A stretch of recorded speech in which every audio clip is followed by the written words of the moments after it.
Hi everyone, BritSimon here. So I created some videos just recently on how you can fix errors that you made during the DV lottery entry process. And this is because people come to me every year with certain standard questions of, I did this in my DV entry, can I correct it? And I've addressed some of those things, like what happens if you if you make a mistake in your name or your date of birth and so on. There are other mistakes that you can make in the DV entry that are a little bit different. And people often ask me, how can I fix this problem? And so for this video, I'm going to talk about what if you missed off a spouse or a derivative, a child from your entry? Can you correct that? So let's say you were trying to fill out the DV entry, and let's say you forgot and it came right to the last minute, and you had a photo of yourself and your spouse, but you didn't have an appropriate photo of one of your kids. Maybe that kid is away at school. Maybe that kid lives with your former spouse, and you couldn't get a photo. And you just said, okay, I'm going to enter anyway, and I'll leave that kid off the entry. How can I fix that? And you'll only want to fix it if you're selected, of course. And so this will apply in May each year. People will be asking this question about May.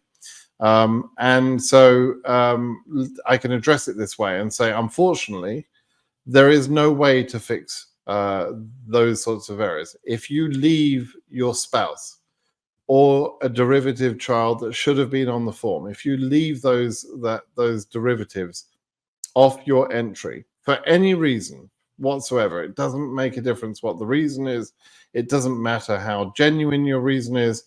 For whatever reason, if you left that spouse or derivative child off your entry, you will be disqualified. 100% certain you will be disqualified during the process at the interview. So you'll have paid the medical fees, you'll go for the interview, you'll have got all your paperwork together, you'll pay for the interview, and then you'll be denied.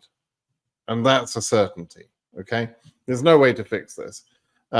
So what I would say is, number one, don't make that mistake in your DV entry. But if you did make that mistake, please just accept that you're not going to be able to fix it.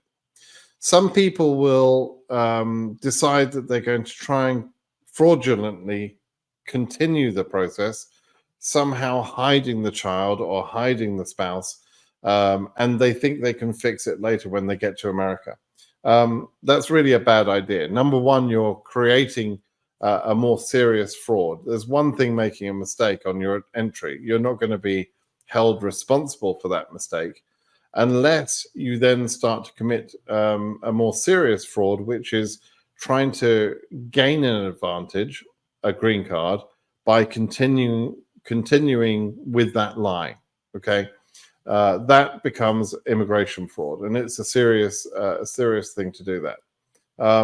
Then when you go to the USA, let's say you get through this process somehow, let's say they don't catch you, which is very likely they'll catch you during the process. But let's say they don't catch you and you get to America. You've probably heard of someone, your uncle's friend, Jimmy, who did this in 2005, and he's now living in America and he's having a wonderful time. And he told me not to worry about it, right?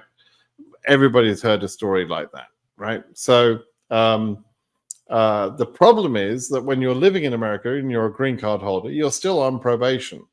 And at some point, when you want to go and become a citizen, they will review your process at that point. And at that point, it could be revealed that you gained your green card through a fraud.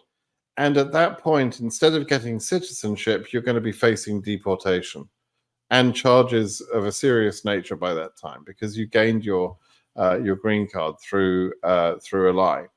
Okay, so I'm afraid to say, if you did that during your DV entry and you get selected, I'm afraid my advice will always be stop the process immediately. Don't bother proceeding. If you've filled in your DS-260 at that point, I will say just don't go to the interview. But better yet, don't fill in the DS-260. Okay, and please don't try and commit the fraud that some people will probably advise you to continue doing, it's just not worth it. It's not a good idea, and it can backfire on you once you're in the USA.